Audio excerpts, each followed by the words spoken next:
नमस्कार साथियों, आप देख रहे हैं केशव सिंह वॉइस। जैसा कि आप स्क्रीन पर देख रहे हैं कि जस्टिस चंद्रचूड़ की अदालत में एक केस आया है।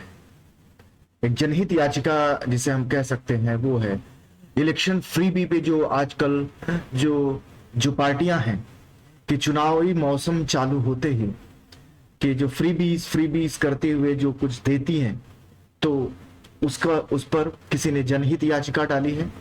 उस जनहित याचिका में सुनाई के दौरान उन्होंने जो नोटिस चंद्रचूड़ की अदालत ने इशू किया है, दो तीन इन राजस्थान, मध्य प्रदेश, भारत संघ इलेक्शन कमीशन को, तो आज हम उस पर बात करते हैं कि ये एक तरह से चलन हो गया है कि भारत में कि इलेक्शन जीतने के लिए जो फ्रीबीज की जो बातें हो रही हैं, एक तरह से जिसे हम फ्रीबीज कहते हैं, इलेक्शन के समय जब डिक्लेयर किया जाता है फ्रीबीज, और उन फ्रीबीज को या तो उसे पूरा करे और कैसे पूरा करे वो बताना चाहिए। मेरी नजर में सुप्रीम कोर्ट ने क्या कहा है, क्या बोला है, उस पर हम बात करते हैं।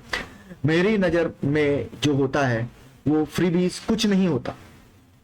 उस पे एक चुनी हुई सरकार का जनता अपनी जो प्रजा है, जो उनके लिए वो चुन के वहां पर बैठती है, तो उन्हें वो क्या रियायतें दे सकती हैं, ये उनका अधिकार होता है और ये उसे उन्हें देना चाहिए।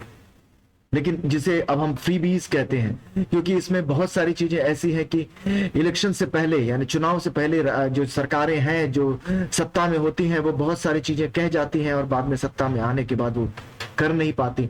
अब इससे यह भी होता है कि अगर कुछ चीजें ऐसी होती हैं, कुछ बातें ऐसी होती हैं कि जो वो कहते हैं उसे पूरा करने के लिए जो राज्य सरकारों पर या सरकारों पर जो किस तरह से जो बोझ पड़ता है, वित्तीय बोझ पड़ता है, उस पर भी ये जनहित याचिका है जिस पर गौर करना चाहिए। तो सुप्रीम कोर्ट ने मुख्यमंत्रियों द्वारा इलेक्शन फ्रीबी की घोषणा को चुनौती देने वाली याचिका पर राजस्थान, मध्य प्रदेश इन सभी को नोटिस जारी किया है।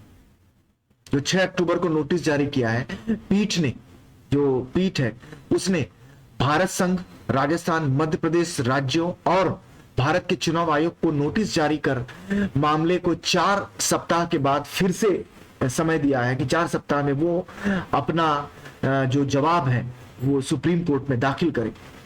जो जस्टिस चंद्रचूड़ की जो अदालत है, chief justice of India DY Chandrachud जो है, उनकी अगुवाई वाली पीठ ने कहा है याचिका को पहले के मामले के साथ टैग किया जाएगा जिसमें चुनावी मुफ्त का मुद्दा उठाया गया है। अश्विन उपाध्याय बनाम भारत संघ रीट याचिका सिविल 2022 का 43, जिसे अगस्त 2022 में 3 न्यायाधीशों की पीठ में संदर्भित किया गया था, इसी के साथ में इसे भी जोड़ा गया है। याचिकाकर्ता जो है वो भट्टूलाल जैन ने कहा कि राजस्थान और मध्य प्रदेश की वित्तीय स्थिति बहुत ही खराब है।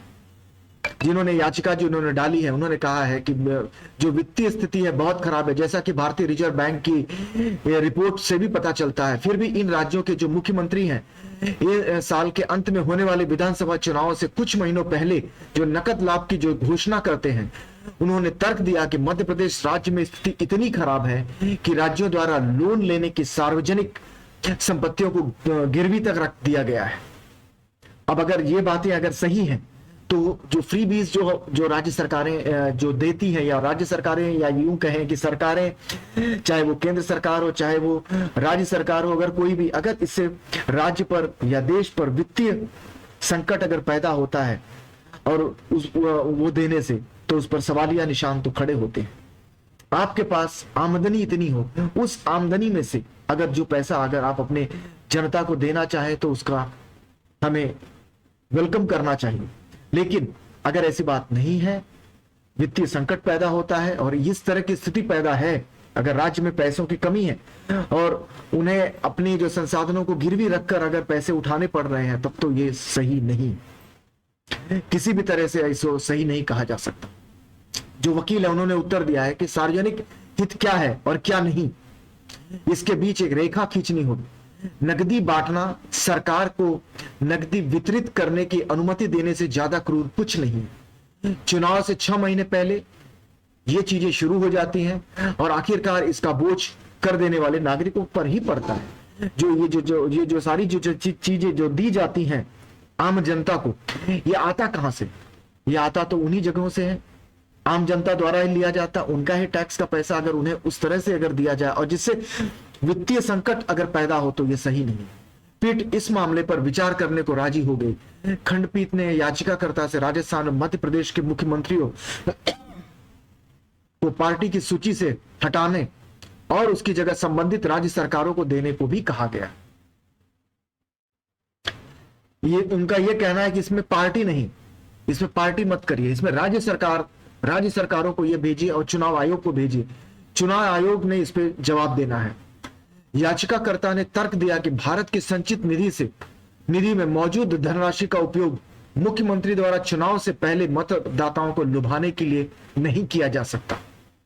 याचिका में यह घोषणा करने की मांग की गई कि मतदाताओं को लुभाने के लिए सार्वजनिक निधि से चुनावी मुफ्त का वादा भारतीय दंड संहिता आईपीसी की धारा 171 बी और 171 सी के तहत रिश्वतखोरी और अनुचित प्रभाव का अपराध है। अगर हम अपनी आईपीसी की धारा को देखें तो 171 बी और 171 सी के तहत इसे हम एक तरह से चुनाव लेने के लिए रिश्वतखोरी के रूप में हम इसे देख सकते हैं। याचिकाकर्ता ने चुनाव से पहले समेकित निधि संचित निधि का उपयोग करके प्रस्तावों की घोषणा करने वाले मुख्यमंत्रियों को विनियमित करने के लिए दिशा निर्देश तैयार करने की भी मांग की गई है। कोई भी सरकार जब यह कार्य करती है तो उसे विधानसभा की मंजूरी लेनी चाहिए।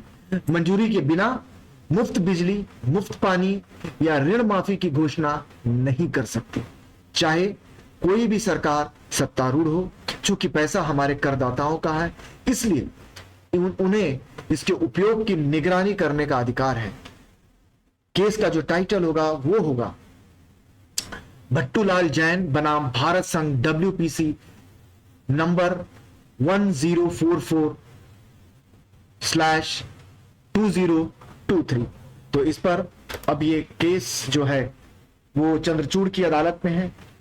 3 हफ्ते का फिर समय दिया गया है, नोटिस गई है, राज्य सरकारों को गई है, चुनाव आयोग को गया है कि इस फ्री बीज पर वो देखते हैं कि वो अपना क्या जवाब देते हैं। इन जवाब पर ही आगे की कार्रवाई जाएगी।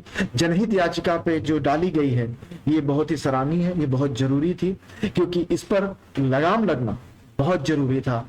क्योंकि सरकारें चुनाव जीतने के लिए इस तरह के हथकंडे, चुनाव नहीं पार्टियां चुनाव जीतने के लिए इस तरह के हथकंडे अपनाती हैं, जबकि अब अगर देखा जाए तो राज्यों में 10-10 साल, 2-2 टर्म अगर वो सरकार अगर अपना काम कर रही है, उसके बावजूद अगर उन्हें इस तरह के लुभावने प्रलोभन देकर अगर वोट लेना पड़ रहा है, इसका मतलब है कि उन्होंने अपने उन टर्म्स में काम नहीं किया। तो सरकारें फेल हैं, वो फेल हो के अपने को पास करने के लिए इस तरह की लुभावने, लोक लुभावन जो पॉलिसी, जो चीजें हैं वो बांट रही हैं, पैसे दे रही हैं। ये एक तरह से जैसे कहा गया है कि आईपीसी की धारा के अंतर्गत ये रिश्वतखोरी में आता है और ये एक संगीन अपराध है हमारी नजर में। धन्यवाद जिन लोगों ने इसे देखा, पूरा देखा, सुना और समझने की कोशिश की। धन्यवाद आप सभी का।